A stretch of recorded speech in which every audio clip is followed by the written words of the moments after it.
মুহতারাম হাজিরিন, আমাদের অঞ্চলে এই পুরা সিরাজগঞ্জে বাস করতেন অনেক বেশি আব্দুল্লাহিল কাফি। শুনছেন নাকি জীবনে ওনার ওয়াজ? যেমন টকটকা চেহারা ছিল, কালো পাঞ্জাবি পরতেন, কালো পাগড়ি পরতেন, চেহারা বাতি যখন দিত একবার জলজল জলজল করত। আল্লাহ বান্দা মাঝে মাঝে বলতেন যে আমাকে আল্লাহ পরকালে মাফ করে দিবেন। কেমনে? এমন কোন কওমি মাদ্রাসা সিরাজগঞ্জে যায় নাই যেই মাদ্রাসার জন্য আমি ভিক্ষে করি নাই। উনি কিন্তু একেবারে গ্রাম্য ভাষা বলতেন, খুব হাসানের কথা বলতেন। একবার দ্বিতীয় মাদ্রাসার ওয়ার্ডার তখন বলতেছে যে তাফসীরের কিতাবের ভিতরে লেখছে হাসা যেমন 3 প্রকার, পাতাও তেমন 3 প্রকার। আস্তাগফিরুল্লাহ, মানুষ তো হাসতে। উনি বলতেছে ভাই হাত তাফসীরের কিতাবে আছে হাসা 3 প্রকার, পাতাও 3 প্রকার। হাসা 3 প্রকার এটা আছে, কিন্তু পরে যেটা বলছে এটা তো উনি বলতেন, উনি খুব কালেকশন করতেন। উনি বলতেন কি, উনি এইভাবে বলতেন যে আপনারা গরু দুধ দোহান না? বলে হ্যাঁ। কয়েক স্নান দেওয়া লাগে, কোনো গাভীকে 2টা কোনোটাকে 3টা দেওয়ার পরেও পুরা দুধ দেওয়া করেন। তো উনি আধা ঘন্টা পর্যন্ত কালেকশন করার পরে বলতেন মাত্র দিলাম 1 স্নান। এই জাতীয় কথা বলে এত বেশি হাসাই তো মানুষের জন্য রাত 1টা পর্যন্ত জেগে থাকতেন। সে মানুষগুলি এখন আছে কি? সে মানুষগুলি এখন কত মানুষ আমাদেরকে আনন্দ দিয়েছে, কত মানুষ আমাদেরকে মজা দিয়েছে, কত মানুষ আমাদেরকে ভালোবাসা দিয়েছে, কত মানুষ আমাদেরকে দোয়া দিয়েছে, কত মানুষ আমাদেরকে কত শিক্ষা দিয়েছে। সেই মানুষগুলি হারিয়ে গেছে, আমরাও একদিন হারিয়ে যাব। আসেন পরপারে কবরবাসী হওয়ার আগেই দুনিয়া থেকে পরপারে পুঁজি করে নিয়ে যেতে হবে। রাজি আছেন ইনশাআল্লাহ? মুসলমান ভাইরা, 1 নম্বরের ব্যবসা হলো ইন্নাল্লাযীনা ইয়াতলুনা কিতাবাল্লাহ। 2 নম্বরের ব্যবসার কথা আল্লাহ পাক কোরআন শরীফের ভিতরে বলেন ওয়াল্লাযীনা আকামুস সালাহ। 2 নম্বরের ব্যবসা, যেই ব্যবসাতে জীবনে কোনোদিন মন্দা আসবে না, লস হবে না, সেই ব্যবসাটা হলো বন্ধুরা আমার নামাজ কায়েম করা। নামাজ কায়েম করা বলতে কি বুঝায়? তাফসীরে জালালাইনটাই খুলে দেখেন। নামাজ কায়েম করার অর্থ হলো আমি নিজে নামাজ পড়ব, আমার অধীনস্থ যারা আছে তাদের কাউকে নামাজ উদ্বুদ্ধ করব, কাউকে নামাজ পড়তে বাধ্য করব। আমি আমার সন্তানদেরকে নামাজ পড়তে বাধ্য করার অর্ডার। কিন্তু আমার ঘরে আমার বাবা যদি নামাজ না পড়ে, আমার ঘরে আমার মা যদি নামাজ না পড়ে, আমি কি তাকে বাধ্য করতে পারবো? না না, মা আর বাবাকে নামাজ পড়ার জন্য উদ্বুদ্ধ করা যাবে, বাধ্য করা যাবে না। কিন্তু সন্তান যদি নামাজ না পড়ে, এর জন্য আমাকে বাধ্য করার অর্ডার এসেছে। সন্তান নামাজ পড়ে না, আযরিবুহু, ওকে আঘাত করো, মারো। কিন্তু মা নামাজ পড়ে না, তারেও মারো। মা যদি নামাজ না পড়ে, বাবা যদি নামাজ না পড়ে, তাকে মারার পারমিশন নেই। তাকে বুঝাইতে হবে, উদ্বুদ্ধ করতে হবে। কিন্তু সন্তান যদি নামাজ না পড়ে, তাকে উদ্বুদ্ধ করবেন না, বাধ্য করবেন? একটু জোরে বলেন। প্রয়োজনে মারতে হবে, প্রয়োজনে আঘাত করতে হবে, প্রয়োজনে খাবার বন্ধ করতে হবে, তবুও নামাজ পড়ার জন্য বাধ্য করতে হবে। ফ্যামিলির কাউকে নামাজের জন্য উদ্বুদ্ধ, কাউকে বাধ্য করা, সাথে সাথে আমার নামাজটা হতে হবে কোয়ালিটি ফুল। বলেন কি নামাজ? আবার একটু বলেন কি নামাজ? আল্লাহ পাক কোয়ালিটি ফুল ইবাদতের জন্য আমাদেরকে তৈরি করেছেন। আপনাদের প্রত্যেকেরই জানা আছে, রব্বুল আলামিন সর্বপ্রথম আদম আলাইহিস সালামকে তৈরি করার প্ল্যানটা প্রথমে জানিয়েছিলেন ফেরেশতাদেরকে। কোরআন শরীফে আল্লাহ পাক বলেন ওয়া ইয ক্বালা রাব্বুকা লিল মালাইকাতি ইন্নী জাইলুন ফিল আরদি খলিফা।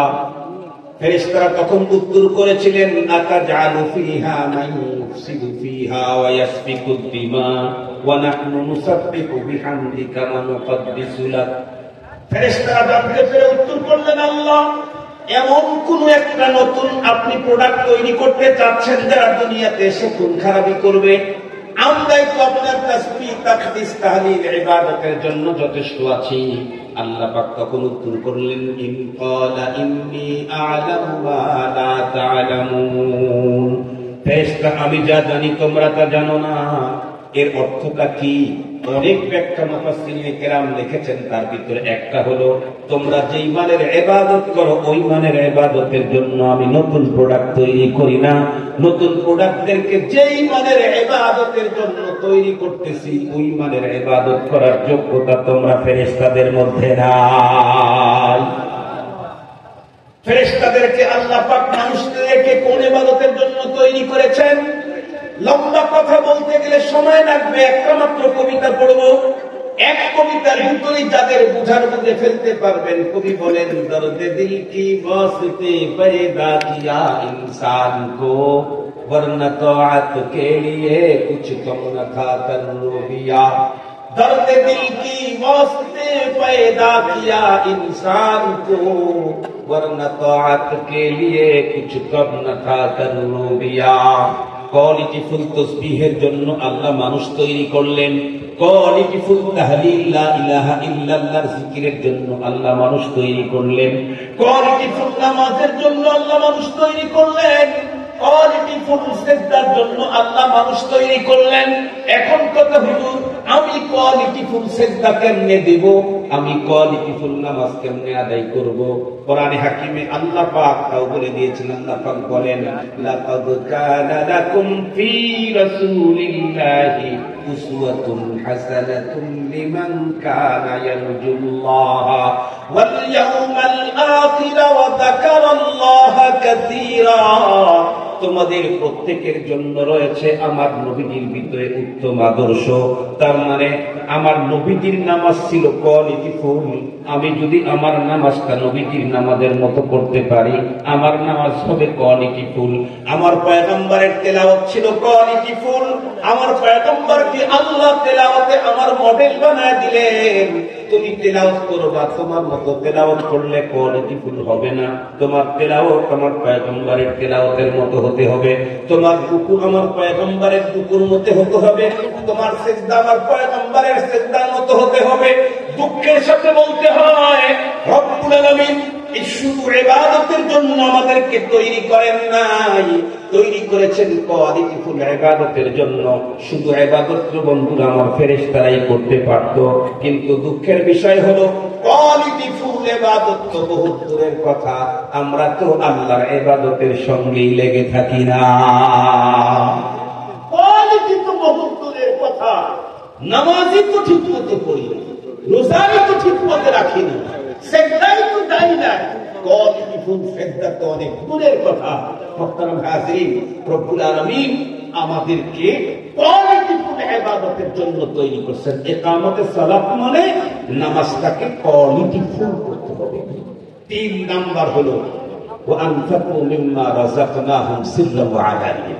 পৃথিবীর যে মানুষগুলি নিজে নামাজ পড়ে, ফ্যামিলিতে নামাজ কায়েম করে, সমাজে নামাজ প্রতিষ্ঠার জন্য চেষ্টা করে, সুন্নাত মোতাবেক নামাজ পড়ে, এরা মালিকের সাথে এমনই এক ব্যবসায় জড়িত হলো যে এদের এই ব্যবসাতে কোনোদিন, কথা বলেন, কোনোদিন লস হবে না। 2টা ব্যবসা আমরা জেনেই ফেললাম। 3 নম্বরের ব্যবসা জানবো এবং মানবো ইনশাআল্লাহ। ওয়া আনফাকু মিম্মা রাযাকনাহুম সিররান ওয়া আলানিয়া। আল্লাহ পাক বলেন, আমি আমার বান্দাদেরকে যা দিয়েছি, আমি আমার বান্দাদেরকে যা দিয়েছি, টাকা দিয়েছি টাকা, লাউ দিয়েছি লাউ, কদু দিয়েছি কদু, আখ দিয়েছি কুশাল কুশাল, সরষা দিয়েছি সরষা, ধান দিয়েছি ধান, পাট দিয়েছি পাট। এক কথা, আমি যা আমার বান্দাদেরকে দেই, এখান থেকে ওরা গোপনে এবং ওপেনে আমার রাস্তায় দান করে। সুবহানাল্লাহ বলবেন কি? আজকে কিন্তু একটা মাসালা জানা হয়ে গেল। সেটি কি? গোপনের দানও আল্লাহর সাথে উন্নত ব্যবসা, ওপেনে দান করলেও আল্লাহর সাথে। কথা বলেন না কেন? আমাদের দেশের অনেক মানুষ নিজের এক্সেস বুজুর্গি দেখাবার জন্য এসে বলে, হুজুর কি হাদিসের ভিতরে আছে যে দান করবে, ডাইন হাত দিবি বাম হাত জানি না জানে, হুজুর এই জন্য আমি টাকাটা দিলাম, আমার নামটা বলেন না। ঠিক আছে, আপনি যেটা বলছেন এটা ভালো, কিন্তু আরেকজন যে ওপেনে দিয়েছে তাকে ছোট করে দেখার পারমিশন আপনার নেই। কেন? আপনি তো বলছেন হাদিস, আর আমি এখন যেটা বললাম এটা হলো কোরআন। আল্লাহ কি বলে? 3 নাম্বার ব্যবসা হলো আনফাকু মিম্মা রাযাকনাহুম। আমি যা রিজিক দিয়েছি সেই রিজিকটা তারা ব্যয় করে। কয় পদ্ধতিতে? 2 পদ্ধতিতে। সিররান গোপনে, আলানিয়াতা সবার সামনে ওপেন। সুবহানাল্লাহ বলেন। কিন্তু গোপনে যে ব্যবসা করে তার ব্যবসাও কোনোদিন লস হবে না, ওপেনে যে আল্লাহর রাস্তায় দান করে তারটাও কোনোদিন লস হবে না। সুবহানাল্লাহ বলবেন কি? একটু সুবহানাল্লাহ বলবেন কি? এই জন্য কোন কোন জায়গায় গোপন দানের সব বেশি, কোন কোন জায়গায় ওপেন দানের সব বেশি। আপনারা বলেন তো দেখি, আমরা যে নামাজগুলি আদায় করি এ নামাজ কিন্তু দুই প্রকার, একটা গোপন নামাজ, একটা ওপেন নামাজ। গোপন নামাজ কোনটা? গোপন নামাজ হলো নফল নওয়াফিল, হাজার মানুষের ভিতরে জামাতের সাথে পড়লে নাকি বেশি। কথা বলেন না কেন? 1000 লোক নিয়ে নফল নামাজে জামাতের সাথে পড়লে নাকি বেশি। কোথায় নাকি বেশি? ঘরের ভিতরে, কেউ দেখে কেউ দেখে না, নির্জন স্থানে নামাজ পড়বে নাকি বেশি। কিন্তু ফরজ নামাজ কি ঘরের মধ্যে পড়া নাকি বেশি না লোকালয়ে? আর একটু জানি বলেন, জামাত যত বড় নাকি তত বড়। ঠিক বললাম না? ঠিক বললাম? জামাত যত বড় নাকি তত বড়। তাহলে ফরজ সালাত যেটা আছে এটা ওপেন করো, এটাতেই নাকি বেশি। নফল নামাজ যেটা আছে সেটা গোপনে পড়ো, এটাতেই নাকি বেশি। তিনি বুঝা গেল নামাজও গোপনে ওপেনে আছে, কোনটায় ওপেনে নাকি বেশি, কোনটার গোপনে নাকি বেশি। ঠিক তদরূপ আল্লাহর রাস্তায় দান তুমি যেটা করবা এটা গোপনেও করবা, ওপেনেও করবা। দুই তরিকাতে আমার সাথে এমন ব্যবসা হবে যে ব্যবসায় কোনো দিন লস আসার সম্ভাবনা নেই। মোহতারাম হাজির, আমি আমার আলোচনাকে আর দীর্ঘায়িত করতে চাচ্ছি না। আমার সফর অনেক দূর, যেতে হবে আমাকে ঢাকা ইনশাআল্লাহ। দেখতে দেখতে দেখতে দেখতে প্রায় 12:30 কাছাকাছি বেজে গেছে। আমি এখানে আগে আসছি, কালেকশনও করছি লম্বা টাইম। আমি আজকে অনেক লম্বা টাইম কালেকশন করবো না, তবে আল্লাহ পাক কোরআনে হাকিমে আমাদেরকে 3টা ব্যবসার কথা এখানে বলেছেন, তার ভিতরে একটা কোরআন তেলাওয়াত। আমরা সকাল থেকে শুরু করবো ইনশাআল্লাহ। কথা বলেন, সকাল থেকে শুরু করবো ইনশাআল্লাহ। 2 নাম্বার ব্যবসা হলো কোরআন তেলাওয়াত না, 2 নাম্বার ব্যবসা হলো নামাজ। আমরা এশা সালাত পড়েছি, ফজর থেকে আবার স্টার্ট করবো ইনশাআল্লাহ। কাছে যেতে হবে, না হয় তারির কাছে যেতে হবে, অন্যথায় জিন্দেগিতে কোনোদিন ঘরে বসে বসে কোন মানুষের তেলাওয়াত শুদ্ধ হতে পারে ইনশাআল্লাহ। রাজি আছেন ইনশাআল্লাহ? আরো কোন আল্লাহর বান্দা যদি এমন থাকেন যে আপনি কিছু সহযোগিতা করতে চান, আলহামদুলিল্লাহ আমাদের বাবাজি তো লম্বা টাইম কালেকশন করেছেন, আপনারা হয়তো দিয়েই ফেলেছেন। আর এক আল্লাহর বান্দা 1550 টাকা দিয়েছে। আল্লাহ তার দান কবুল করুক, জানে মালে বরকত দান করুক। পীর জুনাইদ আল হাবিবের পীর, নুরুল ইসলাম অলিপুরীর পীর, খালেদ সাইফুল্লাহ আইয়ুবীর পীর, আব্দুল বাসত খানের পীর, বাংলাদেশের ম্যাক্সিমাম ওলামায়ে কেরামের পীর ও মুর্শিদ অধ্যক্ষ মিজানুর রহমান চৌধুরী হাফিজাহুল্লাহ, ওনার লেখা বইটা আমার বাড়িতে আছে। আপনারা ইচ্ছা করলে খরিদ করে বাসায় তালিম করবেন। 40 দিন তালিম করবেন, দেখবেন বাসার ভিতরে সুন্নতের এক ধ্যান পয়দা হয়ে গেছে, সুন্নতের একটা নূর দেখতে পাবেন। আপনার সন্তান ঘরে থেকে নবীজির সুন্নতের সাথে পরিচিত হয়ে যাবে, তার কাজ আমল আখলাক সুন্নত।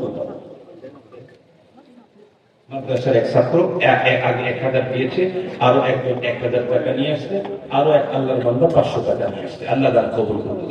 2টা কিতাব আছে, একটার দাম নিবে 350 টাকা, আর একটা ওটা শর্ট করে লেখা আছে নিসাবে তালিম সুন্নাহ। আমার গাড়িতে পাবেন, যাদের সুযোগ আছে তারা সংগ্রহ করবেন, না হলে সিরাজগঞ্জ যদি কখনো যান তাহলে ওখানে আমার দোকান আছে, ওখানে আপনারা পেয়ে যেতে পারেন।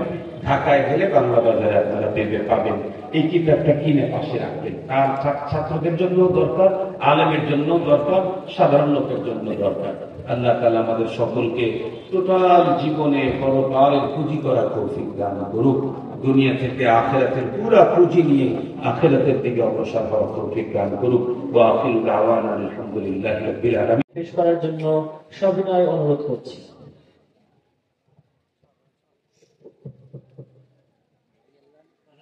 আসসালামু আলাইকুম ওয়া রাহমাতুল্লাহি ওয়া বারাকাতুহু।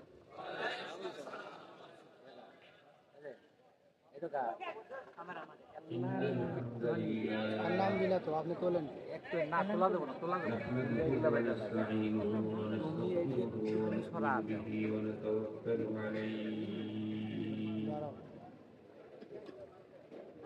ونعوذ بالله من شرور أنفسنا ومن سيئات أعمالنا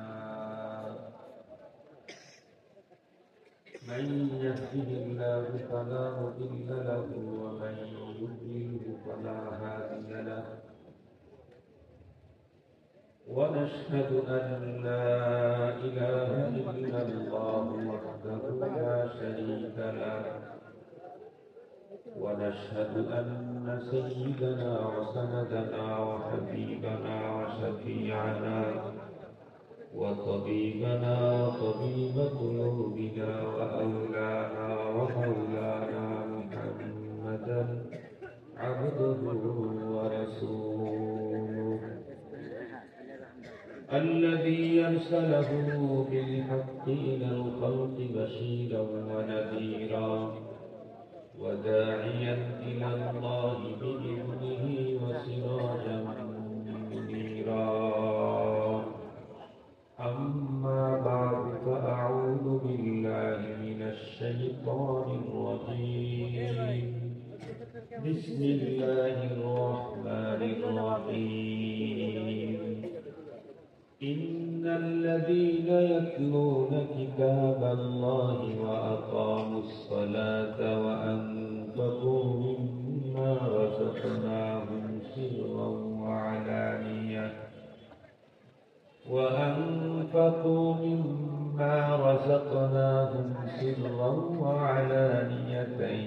يرجون تجارة لن تبور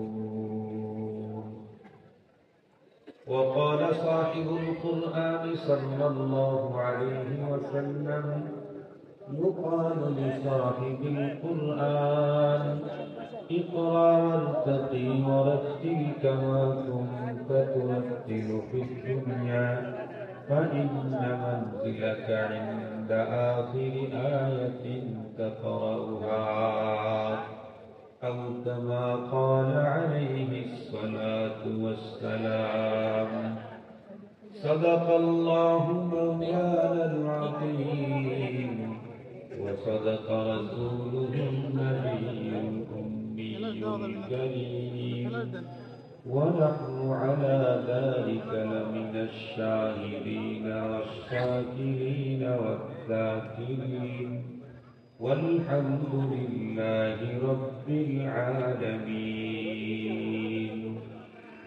اللهم صل على سيدنا مولانا محمد وعلى آله وأصحابه وبارك وسلم اللهم صل على محمد النبي الأمي وعلى آله وسلم تسليما يا رب صل وسلم دائما أبدا على حبيبك خير الخلق كلهم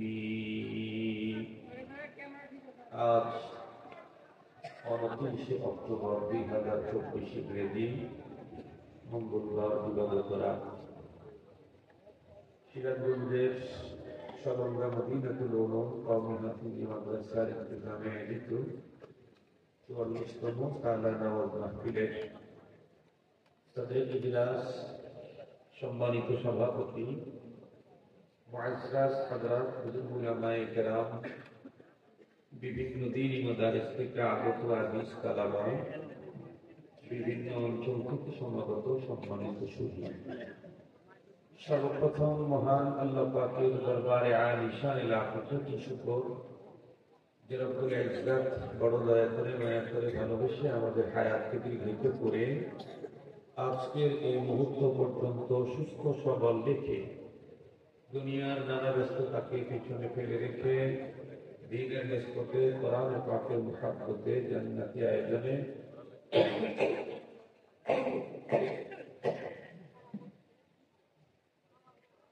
আহলুল্লাহদের মজলিসে আমাদেরকে উপস্থিত হওয়ার সুযোগ করে দিয়েছেন সে মহান মহিয়ানের দরবারে আমরা প্রত্যেকেই শুকরগুজার হচ্ছি জবান খুলে ভক্তি সহকারে মুহাব্বত নিয়ে দিল থেকে আবেগের সাথে উচ্চ কণ্ঠে সকলে পড়ে নেই আলহামদুলিল্লাহ। মানুষের উপস্থিতি সংখ্যা অনুপাতে আলহামদুলিল্লাহ আওয়াজটা খুব বেশি স্লো হয়ে গেছে, একেবারেই নর্মাল হয়ে গেছে। রাত্র অবশ্য অনেক 11:30 মনে পার হয়ে গেছে, তার মানে কি, মানে খুব বেশি টাইম ওয়াজ শুনতে চাচ্ছেন না, আধা ঘন্টা তো শেষ করে দিতে হবে এরকম না? তাহলে একটু মহাব্বতের সাথে আকিদতের সাথে যে রব আমাকে আপনাকে সব দিলেন, তার সন্তুষ্টি অর্জনে তার দেওয়া জবান ব্যয় করে কালিমাতু শুকর দিয়ে আলাপ করে নেই আলহামদুলিল্লাহ। সম্মানিত উপস্থিতি, সমন্বয় কবরস্থান হাফিজিয়া মাদ্রাসা, এখানে আমি অনেক আগে কয়েক বছর কন্টিনিউ এসেছি। তখন আমার চুল দাড়ি কিছু পাকা ছিল, এখন তো পাইকে আবার লাল হয়ে গেছে। আমার খুব মনে পড়ে রংপুর মডার্ন মাদ্রাসাতে বয়ান করে মাগরিবের পরে রোডের গাড়ি, তখন আমার নিজের গাড়ি ছিল, এই জায়গাতে এসে আমি বয়ান করেছি। তাও রাত্রি প্রায় 12:30 একটা বাজে। খুব বেশি বিদ্যুতে অন্ধকার ঘন কুয়াশা ছিল। লম্বা টাইম এই মাদ্রাসার এইদিকে আমার আসা হয় নাই। আমি একটু লম্বা টাইম ঢাকার মধ্যে ছিলাম। আমি 2টা মসজিদে জুমার নামাজ পড়াই ঢাকায়, দুইটাই। একটা মাদ্রাসা আল্লাহ পাক শুরু করেছেন কোথাও ঢাকাতে, রোহা মাদ্রাসাতে আমি পড়াই। মাদ্রাসার শুরু থেকেই যখন সুযোগ পাই তখন পড়াই, কন্টিনিউ পড়াইতে পারি। এর মধ্যেই আল্লাহ পাকের ফয়সালা গত বছর আল্লাহ পাক আমার বাবার হাতে করা জামিয়া নিজামিয়া দারুল উলুম বিদ্যা মাদ্রাসা যে কোনো ভাবে আল্লাহ তাআলা আবার মাদ্রাসার জিম্মাদারিতে আমাকে বসায় দিয়েছেন। সেই সুবাদে এই বছর উত্তরবঙ্গে একটু বেশি প্রোগ্রাম রেখেছি, কারণ মাদ্রাসায় তো আমাকে আসতেই হয়। যার কারণে আল্লাহ মেহরবানিতে এখানে এখানে আশেপাশে অনেক জায়গায়, নাইলে আমি তো ওই দিকের হয়ে গেছিলাম। আমি প্রথমেই আপনাদেরকে একটা দাওয়াত দিচ্ছি, আমাদের 2টা মাদ্রাসা, বেতুয়া মাদ্রাসা, রোহা মাদ্রাসা, 2 মাদ্রাসায় আগামী 2 মাসে মাহফিল। রোহা মাদ্রাসার মাহফিল 18 নভেম্বর, উপস্থিত থাকবেন শেখুল হাদিস ইবনে শেখুল হাদিস আল্লামা মাহমুদুল হক। এরপরে বেতুয়া মাদ্রাসায় 17 দিন পরে আবার মাহফিল। বেতুয়া মাদ্রাসার মাহফিল ডিসেম্বরের 5 তারিখ। সেখানে ইনশাআল্লাহ আমরা চেষ্টা করব উপস্থিত রাখার জন্য বর্তমান সময়ে বাংলাদেশের আলোচিত স্ট্যান্ডার্ড মানের খুতাবা যারা আছে তাদের অনেকেই, যেমন তালেব সাইফুল্লাহ আইয়ুবী, হাবিবুল্লাহ মাহমুদ কাসিমি, এবং সেখানে আমরা চেষ্টা করব বিশ্বজয়ী হাফেজ এবং কারীদেরকে উপস্থিত রাখার জন্য, যেমন বিশ্বজয়ী হাফেজ তাকরিম, এবং এইবারও একজন ওই মাদ্রাসা থেকে আমার বন্ধুবর হযরত মাওলানা মুর্তজা হাসান ফাইজি মাসুম, তার মাদ্রাসার ছাত্র তাকরিম, ওনার মাদ্রাসা থেকে এই দ্বিতীয় স্বাধীনতার সময় আবার নতুন করে আরো একটা ছেলে বিশ্ববিদ্যালয় থেকে বিজয় হয়েছে, আফরোজ মুআদ। আশা করতেছি এরা সবাই আমাদের প্রোগ্রাম থাকবে ইনশাআল্লাহ। আপনারা দোয়া যেমন করবেন, বক্তা তেমন আসবে ইনশাআল্লাহ। আপনাদের সবাইকে দাওয়াত, 2 প্রোগ্রামের জন্য দাওয়াত, বিশেষ বিশেষ করে বেতুয়া মাদ্রাসার জন্য দাওয়াত। এটা অনেক পুরাতন মাদ্রাসা এবং মাদ্রাসার উপরে একটা ঝড় তুফান চলে গেছে।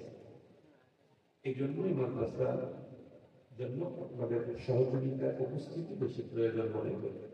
আল্লাহ যেন সবাইকে উপস্থিত থাকার তৌফিক দেন, আমিন। হাজির, আমি কোন সাবজেক্টের উপর কথা বলবো ভাবছিলাম, হঠাৎ আমাকে মহতম সাহেব বললেন যে অনেকগুলি ছেলে তাদের হাতে পড়াশোনা দিতে হবে। এই কথা যখন বলেছেন সাথে সাথে আমার আলোচ্য বিষয় সিলেক্ট হয়ে গেল যে আমি একটা বিশেষ আলোচ্য বিষয়ের উপর কথা বলব। সেটি হলো এই যে আমরা কয়েকজন ছেলে, 32 জন ছেলের হাতের ভিতরে আমরা আল্লাহ পাকের কোরআন উঠাই দিলাম। ওরা এখন কোরআন শরীফ পড়তে শুরু করলো। চেহারাগুলো দেখছেন, প্রত্যেকের মাথায় পাখি, তাই না? পোশাক, পরিচ্ছেদ, চেহারা সবকিছু দেখে আমার জন্য একটু লোভ হয়েছে। এই মাদ্রাসা অনেক আগে আসছি, আর এখন এসে সত্যি ছেলেদের অবস্থা, তিলাওয়াত যেটা শুনলাম, সত্যি একটা ঈর্ষণীয়। আলহামদুলিল্লাহ, আল্লাহ তাআলা এই মাদ্রাসাকে উত্তর তারাক্কি পায় তাকমিল পর্যন্ত পৌঁছিয়ে দিন। আমার আজকের আলোচনা হলো এই যে ছেলেগুলি কোরআন শরীফের তেলাওয়াত শুরু করলো, কি অর্জন করলো, কি পাইল, কি তাদের হাতে দিলাম, তাদের পিতা মাতারা কোথায়, এই বিষয়টাকে আমি একেবারে শেষে গিয়ে বলব। তার আগে ওই কথাটাকে বোঝাবার জন্য ভিন্ন আঙ্গিকে উপস্থাপন করব। আমি কোরআনে হাকিমের যে আয়াতে কারিমা তেলাওয়াত করেছি, এই আয়াতে কারিমাতে রব্বুল আলামিন তিনটা ব্যবসার কথা বলছেন। কয়টা ব্যবসা? তিনটা। এই তিনটা ব্যবসা এমন যে এই তিন ব্যবসার সাথে যারা সম্পৃক্ত হবে, জীবনেও কোনোদিন তাদের এই ব্যবসাতে লস তো দূরের কথা, মন্দাও আসবে না। এই কথাটাকে সুন্দর করে বুঝতে চাইলে আর একটা কথা বুঝতে হবে। আপনারা বলেন তো দেখি, আমাদের দেশে সবচেয়ে বেশি আজকে সে দেখতেছি হুজুরকে, আপনার তাই মনে হলো বিরোধী সরকার এরকম না, এরকম না, বরং মনে হতেছে যে ওনার চাইতে আমি একটু বেশি বুড়ো হয়েছি, হুজুরের চাইতে আমি বেশি বুড়ো হয়েছি। আমি ছোটবেলা থেকে ওনাদের দোয়া নিতাম। আরো একজন হুজুর ছিলেন আবুল হোসেন আনসারী, মনে হয় আপনারা মনে আছে নাকি? আল্লাহ মাল্লা তো মারা গেছেন, দুনিয়া থেকে চলে গেছেন। একদিন আমরাও চলে যাব, একদিন আপনারা বলবেন। আমি আপনাদেরকে আবারও দাওয়াত দিচ্ছি আমাদের প্রাণাধিক প্রিয় প্রতিষ্ঠান জামিয়া নিজামিয়া দারুল উলুম বেতুয়া মাদ্রাসা ডিসেম্বরের 5 তারিখে মাহফিল সালানা, আপনাদের সবাইকে দাওয়াত। সাথে সাথে বলতেছি, আপনাদের ছেলেদেরকে ভর্তি করানোর জন্য, উপরে পড়ানোর জন্য ঢাকা দূরে পাঠানোর দরকার নাই। ইনশাআল্লাহ আল্লাহ মেহেরবানিতে আমাদের রোহা মাদ্রাসাতেও ভালো পড়ালেখা হয়, অনেক সুন্দর। ওর সাথে এখন বেতুয়া মাদ্রাসার পড়াও এখন অনেক ভালো হয়। আমরা তো বেতুয়া মাদ্রাসাতেই পড়ছি, আপনারা কি বলে তাই? বেতুয়া মাদ্রাসায় তো আমিও পড়ছি। আমার বাড়ি গ্রামের বেতুয়া মাদ্রাসা, গ্রামে বাড়িতে বাসুলিয়া। এই গ্রামের মানুষ ঢাকা শহরের কেন্দ্রীয় 2 মসজিদের প্রতি, একাই 2 মসজিদের প্রতি। বেতুয়া মাদ্রাসা পড়ে বড় আলেম হওয়া যায় না? কথা বলেন, বড় আলেম হওয়া যায় না? আমরা কোথায় গেছি? আল্লাহ শিখি ওই আগের মতো আবার আরো উন্নত পড়ালেখা আবার শুরু হয়ে গেছে। আল্লাহ মেহেরবানিতে আপনারা আপনাদের ছেলেদেরকে ভর্তি করেন। কয়েকজন আল্লাহর বান্দা মিলে অনেকগুলি টাকা দিয়েছে, তাও 35,000 টাকা। আলহামদুলিল্লাহ বলবেন কি?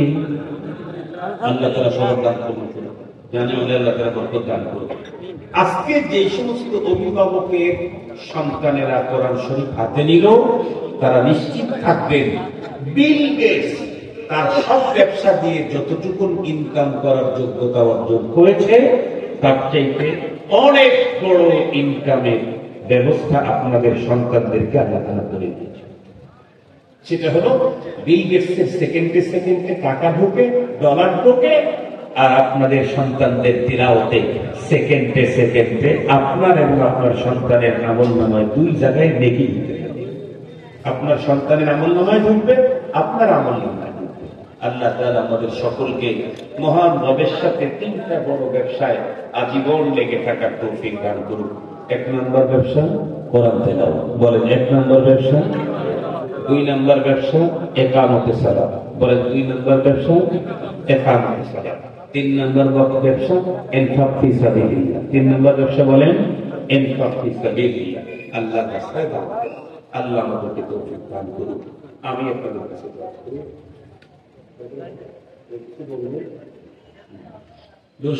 اللهم صل على سيدنا مولانا محمد وعلى آله وأصحابه وبارك وسلم।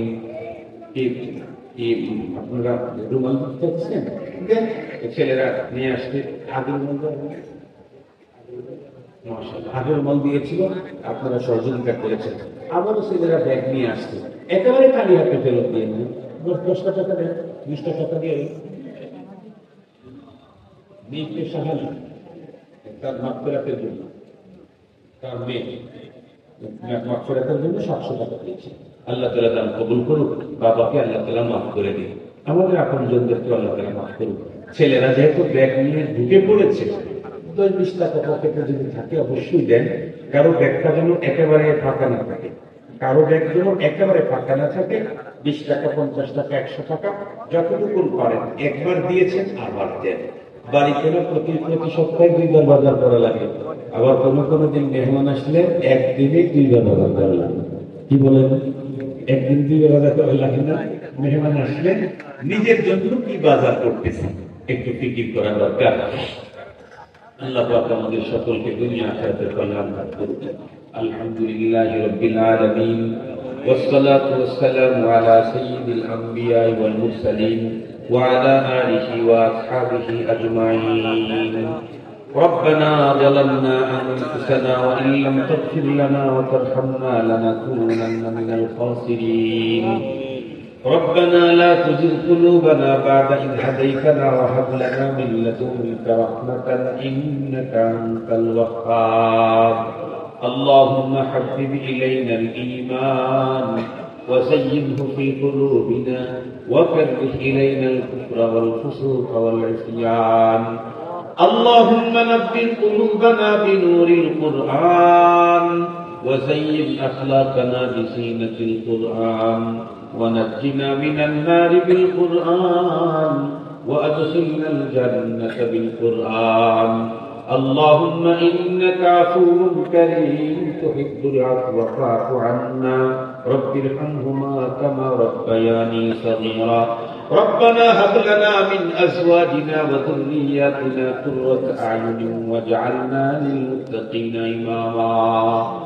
رب العالمين শলঙ্গা কবরস্থান মদিনাতুল উলুম কওমি হাফিজা মাদ্রাসার ইন্তেজামে আয়োজিত 44তম সালানা মাহফিলের আখির মুহূর্ত, রাত্রি 12:30 পেরিয়ে গেছে। আল্লাহ দীর্ঘ রাত পর্যন্ত কোরআন হাদিসের আলোচনা করা শোনার পর ভিক্ষুকের মতো সম্মিলিত মুসলমান নারী পুরুষ তোমার আলিশান দরবারে হাত দুখানি উঁচু করেছি।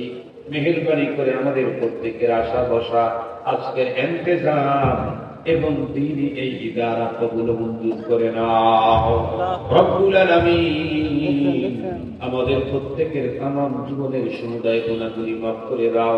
আমাদের আপনজন যারা পৃথিবী ছেড়ে অন্ধকার কবরের বাসিন্দা হয়েছে তাদেরকে চিরস্থায়ী ক্ষমা করে আল্লাহ তাদেরকে তুমি পরপারে সুখ এবং শান্তির জায়গা জান্নাত নসিব ফরমাও রব্বুল আলামিন। আমাদের ছেলে মেয়ে ভাই বেরাদার বন্ধু বান্ধব স্ত্রী পুত্র কন্যা দেশে বিদেশে যারা আছে তাদের প্রত্যেককে সুস্থতার সঙ্গে নেক হায়াত বাড়িয়ে দাও, নেক জীবন তাদেরকে নসিব ফরমাও। পুরা জীবনটাকে আল্লাহ তোমার কোরআনে তুমি যেই উন্নত 3 ব্যবসার কথা বলেছ আমাদের প্রত্যেককে 3 ব্যবসার সঙ্গে অতপ্রত জড়ে থাকার তৌফিক দান করে দাও রব্বুল আলামিন। 32 জন ছেলের হাতের ভিতরে তোমার কালামুল্লাহ উঠায় দেওয়া হলো, আর 10 জন ছেলের মাথার ভিতরে পাগড়ি পরিয়ে প্রমাণ করা হলো তারা হাফেজ কোরআন। আল্লাহ এদের প্রত্যেককে তুমি আলেমে হক্কানি হওয়ার তৌফিক দান করে দাও। আল্লাহ প্রত্যেককে তুমি আল্লাহ ওয়ালা আল্লামা বানাও। আয় রব্বি কারীম মাদ্রাসার যাবতীয় হাওয়ায়েজ গায়েবের থেকে পূরণ করে দাও। আলহামদুলিল্লাহ সুম্মা আলহামদুলিল্লাহ। মাদ্রাসার দৃশ্য, ছাত্রদের অবস্থা, তাদের উঠা বসা চলাফেরা, কোরআনে পাকের তিলাওয়াত সবগুলা দেখে যেন দিলটা জুড়ে গেল। আল্লাহ তারাক্কির এই ধারাকে তুমি আগামী দিনে অপ্রতিরোধ্য গতিতে আগায় নেওয়ার তৌফিক দিয়ে দাও রব্বুল আলামিন। এই মাদ্রাসার পিছনে মেহনত করে যেই মানুষগুলি কবরের বাসিন্দা হয়েছে আল্লাহ তাদের প্রত্যেককে জান্নাতের উঁচা মাকাম নসিব ফরমাও। আজও পর্যন্ত যারা মাদ্রাসার পিছনে মেহনত মুজাহাদা মুসাআদা করে, আল্লাহ তাদেরকে দিন দুগুনা রাত চৌগুনা দুনিয়া এবং আখিরাতের তারাক্কি দান করে দাও রব্বুল আলামিন। জানি না কার অন্তরের ভিতরে কোন ব্যথা বেদনা আছে, তুমি দূর করে দাও। কার অন্তরের ভিতরে কোন বৈধ তামান্না আছে, মালিক প্রত্যেকের মনের বৈধ তামান্না কবুল ফরমাও রব্বুল আলামিন। আমাদের সঙ্গে দোয়ার খুনি মা বোনেরা হাত উঁচু করেছেন, গভীর রাত পর্যন্ত আরামের ঘুম হারাম করে শেষ মুহূর্তে ভিক্ষুকের মতো আঁচল পেতে তোমার কাছে আদায় করছে। আল্লাহ প্রত্যেকটি মা বোনের অন্তরের বৈধ তামান্না কবুল করো, তাদের মনের ব্যথা বেদনা দূর করে দাও। প্রত্যেকের দাম্পত্য জীবনের ভিতরে অনাবিল শান্তি দান করো, প্রত্যেকের সন্তানদেরকে পিতা মাতার বাধ্য বানিয়ে দাও রব্বুল আলামিন। মেহেরবান আল্লাহ, জানি না কার ঘরের ভিতরে যুবতী কন্যা আছে, দিনদার পাত্রের ব্যবস্থা করে দাও। জানি না তোমার কোন বান্দা বান্দি ঋণে জড়ে গেছে, তাদেরকে ঋণ থেকে মুক্তি দিয়ে দাও। জানি না গো রব্বুল আলামিন, জানি না আল্লাহ তোমার কোন বান্দা বান্দির জীবন জীবিকায় প্রবলেম, প্রত্যেকের রিজকে হালালে বরকত দান করে দাও ও রব্বুল আলামিন। গভীর রাত্রের এই মুহূর্ত পর্যন্ত যারা জান্নাতি এরিয়া ছাড়ে নাই, বিশেষ করে তাদেরকে তুমি দাওয়াত দিয়ে কাবা শরীফের খানায় কাবার মুসাফির বানায়া দাও রব্বুল আলামিন। আমরা তো প্রতিদিন কিছু টাইম রাত্রের বেলায় ঘুমাই, জীবনে ঘুমের পরে স্বপ্ন যোগে কত কিছু দেখলাম।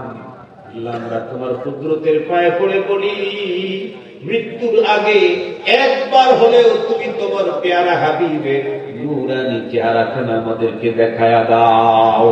वो दिन खुदा करे के मदीना को जाए हम, वो दिन खुदा करे के मदीना को जाए हम, खाके दरे रसूल कसुरमा लगाए हम, खाके दरे रसूल कसुरमा लगाए हम। আল্লাহ, সামনে আমাদের মাদ্রাসার মাহফিল তুমি কবুল মঞ্জুর করে নাও। আল্লাহ, মেহমানদেরকে যথাসময়ে হাজির তৌফিক দিয়ে দাও।